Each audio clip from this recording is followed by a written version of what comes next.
So yeah, let's get cracking. My session, we're going to be looking at translation, a little bit of a controversial topic, at least until relatively recently. Most of the 20th century was pretty much out, no translation, no use of L1 in the classroom, but these days people are relaxing about that and actually seeing some of the benefits, and I thought we would explore that today. We'll start off with a little bit of history and how translation came to be.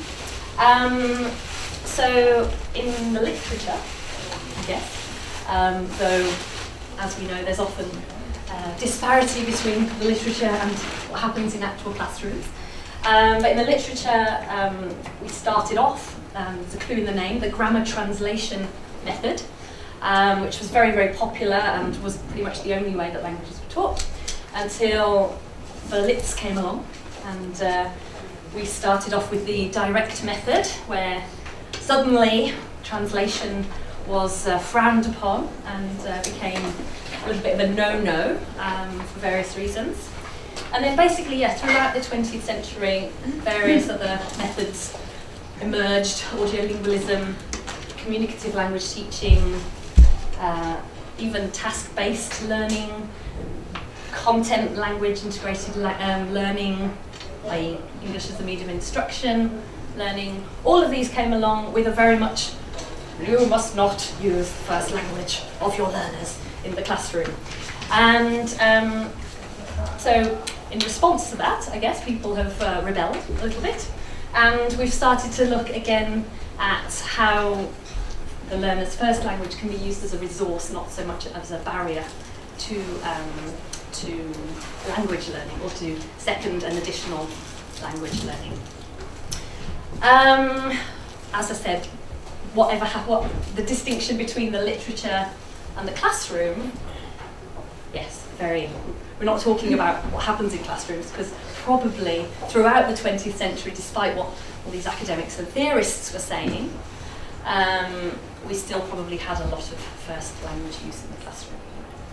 So I'd like us to start by reflecting a little bit on our personal experience of using L1, or the learner's own language, or in many cases languages, in the classroom. And you're going to talk to a couple of people around you.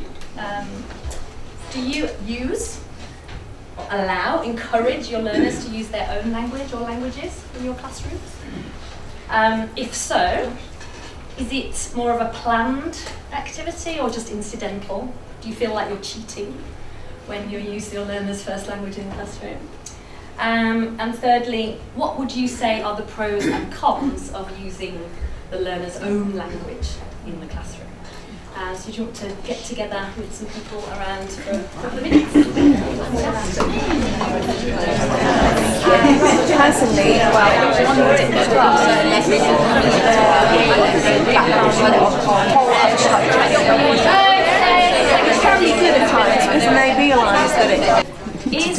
Is anybody here completely anti own language use in the classroom?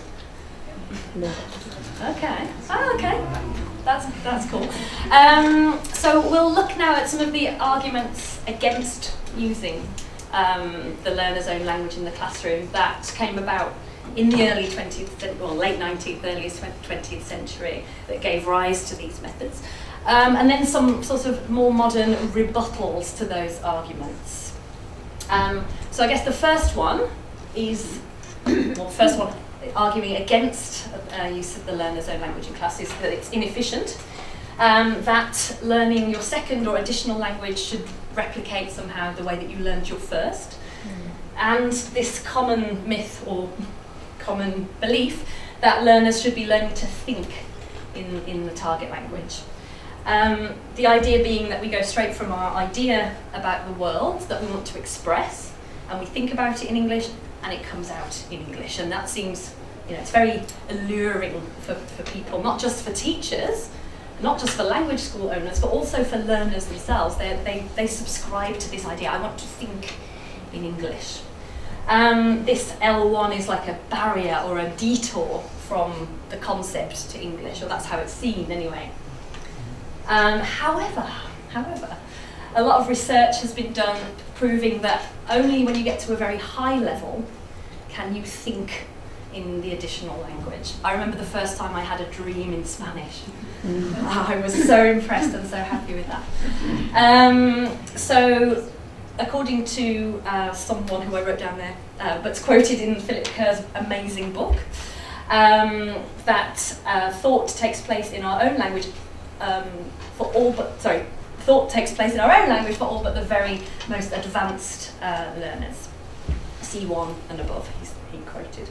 Turnbull and Daly O'Kane, these are the people that did the research, proving somehow that actually thought takes place usually in our own language. And also just the fact of reaching a C1 or a C2 level might not be desirable or necessary for many learners. So why try to get there? And the most convincing argument for me, at least, of using own language in the classroom, or at least allowing it and encouraging it, is that learning builds upon existing knowledge. We're already very, very, very proficient users of our language. So why not use that to scaffold learning of an additional language? And as Vygotsky pointed out, early 1934, I think he made this point, that actually your first language is not so much a barrier or a detour from the concept to the second language, but actually can be a help, can be a mediator to help us get there. Okay, another argument against using language in class. The first language is not the same as your second language. This is unarguable. I think that some concepts are very difficult, if not impossible, to translate. There isn't a direct equivalent for everything in L1 and L2. If we translate everything word for word, it's dangerous. Students are going to make more mistakes if they translate directly from one language to another. And of course, false cognates might get in the way. These are some of the arguments against using the learner's own language. However, quite a lot of the time, language transfer can be positive. There are many more similarities, for example, between Latin languages and English than there are differences. So this can actually sometimes be very helpful for learners, depending on the language, of course, that they speak. Awareness of the differences between your first and the additional language helps to clarify any problems that there are, and being cognitively engaged with the language that you're learning, and that's a classic Cambridge thing. Cognitive engagement, very helpful for language learning and retention. We're not just, as they proved when behaviourism was, when we moved on from behaviourism, we're not just people who repeat patterns unthinkingly. As humans, we look at patterns and we look at differences, and that process actually helps us to retain language in theory. So this is the big one for me. If we use our learners' own language a lot in class, then they have less exposure to English. And obviously, for input to become intake, we need input. We need some English. So if we use our learners' own language too much, then we're depriving our learners of the chance to be exposed to and understand a lot of English. But also, we don't want to rob them of opportunities to produce language either. So producing language in English and getting feedback from our teachers, obviously, very important people, from our teachers, from our peers, and also from ourselves. So just by producing language, thinking, does that fit? Is that right? And then getting feedback, trying again, that's how language is learned. So if we're using our own language in class, then we're perhaps not exploiting all of those opportunities. But, however, using the learner's own language, especially in a monolingual environment where all your learners share a language and that you share as well, it can be more efficient. We get to meaning quicker than if we're using English to describe English. So that's one of the arguments against that. For very low-level students particularly, it can be quite stressful not being able to express ourselves in our own language, using English all the time. I remember I went to a Spanish class and I was like, I didn't know anybody in the class. I was like, these people don't know that I'm funny, that I'm cool, because I couldn't express my personality in Spanish yet. And that gave me a lot of empathy with my learners, especially beginners and low-level students who come and they want to be themselves, but it's so hard when it's a very restrictive monolingual environment. So if we use our learners' first language now and then, especially with low levels, we can, reduce that stress, reduce that anxiety, and lower that affective filter. Another argument is just that even throughout the 20th century, when translation or own language use may have been quite frowned upon, not just by teachers and language school owners, but by learners themselves. But still, it's inevitable. Our students will use those online translation devices. They'll use bilingual dictionaries. They'll use all of those tools, sort of whether we like it or not. So if we can encourage or allow first language use in the classroom, then we're giving them tools, we're giving them strategies to make that translation more accurate or more effective than it would be if they were left to their own devices, if you like. So because it's inevitable, we may as well embrace it, in my opinion. Also, by saying that your first language use is okay, we're not saying it's okay all the time. Obviously, as we said, the more input the students have, and often many of the real, genuine communicative moments that happen in our classrooms are when the learners are genuinely trying to understand our instructions or genuinely trying to figure out a word. Quite often in CELTA classes, that my students get very good listening practice when a trainee teacher is trying to explain a word. It's like a barrage of explanation, and it's a genuine communicative information gap there. So we don't want to deprive our learners of these opportunities. So by saying it's okay to use our learners' first language in class, we're not saying that it's okay all the time. We can still have times when English only for the next 10 minutes while you do this communicative activity or this fluency activity. Okay. I guess there are commercial and practical issues as well. For marketing, a lot of language schools go, English only in the class, this is how it helps you learn. You'll think in English. You'll become amazing at thinking in English. However, it's not always the case. Obviously, in our own, most of us, I imagine, teach in a multi-lingual environment, so it's less practical to be able to translate or use our learners' first languages in the classroom.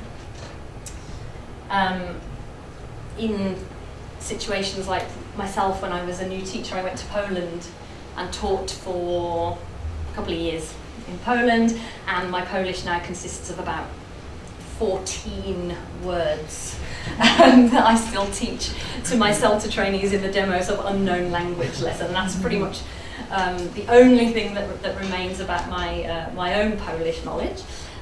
So I'm sure that the students were talking all sorts of stuff about me and I didn't have a clue what they were saying. But for many teachers, they may not share their learners' own language. So how can they teach how can they translate if they don't know their students' first language? However, so we can use techniques in the classroom that use our language, our students' first language, without actually sort of replacing materials with anything in the student's first language. We can give up control. The students can take control of their own learning a little bit. They're the sort of experts, if you like. They're the experts in that particular area. And I think as teachers, sometimes it's nice for us to know less. It gives a little bit of power, a little bit of control, a bit of extra knowledge to our students that they know something that we don't. So that can be used well for educational purposes too, and encourage learner independence. And yeah, I think we can use our learners' first language in a principled way. It's not just random translation here and there, but actually thinking, is this a good time in my lesson to use my students' first language, or is it not? So those are some arguments in favour, I would say, of using a learner's own languages. Okay, that's the sort of theory bit. As you can probably tell, I'm in favour of using translation. It's I've been a big fan of it actually since I did my Delta in 2001 in Argentina, and I did my experimental practice. I was like, this is something I've never done before. This is a bit weird. Why would you use your own first language? I thought that was a major no-no. After my CELTA, I was like, you're not allowed to use the student's first language in class. And I thought, I know, I'm going to experiment with this. And through reading and through my own sort of research and thought and the experiment itself, I concluded, okay, this is actually quite a cool way to focus on the differences between our learners' own language and English in a very sort of engaging way. And it went so much better than I was anticipating. The students were very excited about being able to use their own language and analysing their own language and English in a way to help them sort of remember. So I was a fan, I've been a fan ever since then, really. So let's look at some activities. I've selected a few based on our environment, which is, I think for most of us in a multilingual, we teach multilingual groups. There are so many more that you can use if you are teaching in a sort of intralingual or monolingual environment. Obviously, if the students share a language, there's so many authentic parallel texts and authentic translations of movie subtitles and all sorts that we can use a little bit more. But in our environment, it's still possible and I think very effective to use translation activities in class. So we're going to look at a few. Hopefully do a couple as well. The classic is reverse translation. So this has been around since, probably forever, since languages were ever taught. It's been the sort of key way of teaching since like the 15th century, where a text is well, the learners can read a text in English, comprehend it, maybe do gist tasks, detailed tasks, check that they understand. Then they translate it into their first language, whatever their first language is, the language that they feel most comfortable with, whatever that might be. Then we take away the original and they translate it back into English. That can be the same day, the same class, or even maybe a week later or whatever, so that depending on how much you want the students to rely on memory of the forms in English. And then they compare with the original, so they've got their version, their Spanish or Japanese or Arabic version, and then it's translated back from there, and then they compare the two and notice how the two might be different. The part of this whole process that I find most challenging as a teacher is the last part. How can I get my students? A lot of the time it's done, independently. Students want to see the difference. They want to learn those patterns. However, as a teacher, I might have chosen a text for a particular reason, and I want to draw attention to certain patterns. Or I want to show the learners, look, how you translated it, it's not right. This is what it should be. So I find that part of the whole process quite difficult. If any of you came to my session back in February, I did a session about Reconstruction, a lot of ideas stolen from Mr. Thornbury himself. One of the things that I like to do at that stage in the lesson is to have the students code their version and look at some of the differences a little bit more explicitly. And anything that's exactly the same as the original, you would underline. Anything that's different in terms of the words but has the same meaning, we might wiggly underline. We circle something that's different and has a different meaning. Okay? If there's something missing, a little caret, and if there's something extra, then we use the brackets. And that's just really a starting point. If the students have underlined something exactly the same, great, they know that structure, taken care of. If it's a wiggly underline, then that's a prompt for me maybe to correct it in terms of accuracy. If it's circled, then maybe it's a different meaning. Maybe it means similar, in which case we can explore that, and it's an interesting language point for exploration. If it's completely different, then I might, again, reformulate or whatever. And this can be, students can do this as well. It's not just the teacher has to be in control of all of this. Learners can learn and teach each other these phrases. It involves a lot of monitoring at this stage, but you can do a lot as a whole class as well. And then the other two, just to cover our bases then, make sure everything's categorised. So that's a sort of classic technique. There are variations, and this is one that I really liked from reading Philip Kerr's book. It's a really good book, published a couple of years ago, edited by Mr. Thornbury again. I just point it out here because I really owe a lot to this book. It's a really good book. Highly recommended. And this one, it's partially our aim is to teach our students lexical chunks or grammatical structures or whatever. But the other aim is to prove some of the dangers of these online tools. I'm sure probably all of you have had a piece of homework that you're like, this smells of Google Translate. So just to point out some of the dangers. So those dual aims, obviously first to teach the language, but also maybe to raise our students' awareness that online translation isn't always everything it's cracked up to be. Okay. So in this example, the students they read the English text as usual, just detail, whatever. Then you can pop it into a translation device. Google Translate is by far the best. I experimented with a few, and it's the one that produces the best results, I thought. The only language I know is Spanish, so I tried it with Spanish, and it seems to be the best one. If you then take the translated version from Turkish or from Arabic or from Chinese, whatever, and then pop it back in the other side and press translate again, and then see what it generates again in English, the results are very interesting quite a lot of the time. So we're going to do a little experiment with that. So this is a sort of example lesson. I read a text about a new product. This text was from The Guardian in October this year. Okay, and this was the photo. You guys see it? There's a text about a new product. What do you think it might be? Google Auto Translate. Yes, the headphones that you put in and speak, translates. It tells you what to say in that language, or it even projects it, I think. And then the person listening replies. This device listens, translates it back into English, and somehow it's back in your brain.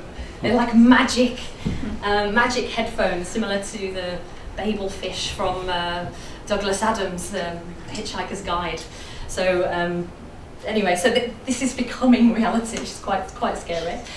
So there's a text about this, and it was an opinion text, okay? And this is the headline. Google's translation for headphones are here, and they're going to start a war. Okay, so the basic premise of the text is that basically not being able to understand each other perfectly is perhaps a good thing into sort of cultural differences. And secondly, the point that this writer makes is that translation is very difficult for humans to do. And when computers get involved, it's pretty much impossible. My favourite quote, which basically summarises the whole article, is at least when humans fail in their translations, they are usually making some attempt to understand what it is they're translating. To really screw things up, you need a computer. Okay. So that's the sort of the idea of this article in a nutshell. Okay, so we're not going to read the whole thing, but I've taken a paragraph from this text. So it talks about some bad translations, which can be accredited to technology. And then it talks about the difficulties of human translation, and concludes that even if these headphones are commercially successful, the removal of barriers to understanding between nations is a surefire route to war. Anyway, here's a paragraph from that article. Can you read it at the back? Yeah?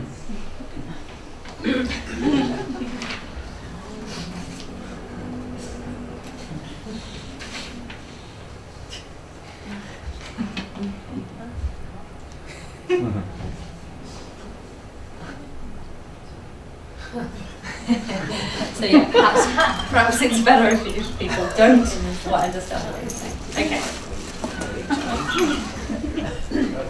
So I copied and pasted this. It took less than a millisecond. I copied and pasted this into Google Translate into Turkish randomly. A lot of students that we have at the moment are Turkish. There it is in Turkish. So you literally, it actually detects the language for you. You don't even have to click the button. And then choose the language that you like. The Spanish and French popped up automatically, but there's a drop down with pretty much every language imaginable, and you can choose there. And then I copied and pasted the Turkish and popped it in back onto the left, and there's the Turkish. Can anyone check that? Is that accurate? Donald Trump. Aponka. I don't know if that's how you pronounce it. But. Okay, there's the Turkish. Great. With learners, you might even pause at this point and say, "Is this any good? Does this do the English justice? Are there any inaccuracies in that?" That might be quite a useful process as well to warn us of the dangers of translation and the usefulness of it. Okay, then I copied and pasted this back into the search engine, and here is what it came up with. Now some of it's quite similar, but we're going to analyse it.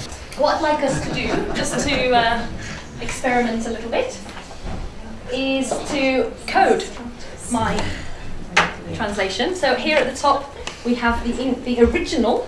Then at the bottom we have the retranslated version with the Turkish in the middle. Okay, just underline anything that's the same, wiggly line if it's different but has the same meaning, circle anything that's different has different meaning, and codify. Okay guys, we don't have huge amounts of time, but you get the idea. Okay, this would take a lot longer. This is what I got. I got some wiggles here, something missing. Lots and lots of circles. I went to the Treasury. Interesting, they re-evaluated, gave a new name to the Guardian newspaper. So quite a few errors there, or differences. Did you guys get the same? Okay. So obviously in class then we're going to look at the differences. Anything that's the same, fine. Anything that's different, that's when we're going to analyse, we're going to look at some of the language and so on.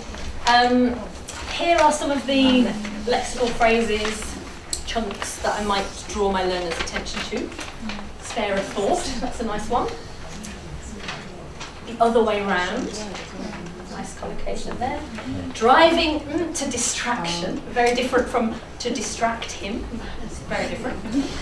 And then in pink, maybe some lexis that might be worth teaching. There you go. These are some of the sort of lexical phrases I might teach using this text. The other aim, we said, was to warn our students of the dangers of online tools in this regard. So I've highlighted in red here anything that's wrong. Anything that's unnatural or just not correct English. Give up a thought, that's just not how we speak. Might be correct grammatically, but it's not natural. On the other road. So a lot of problems here with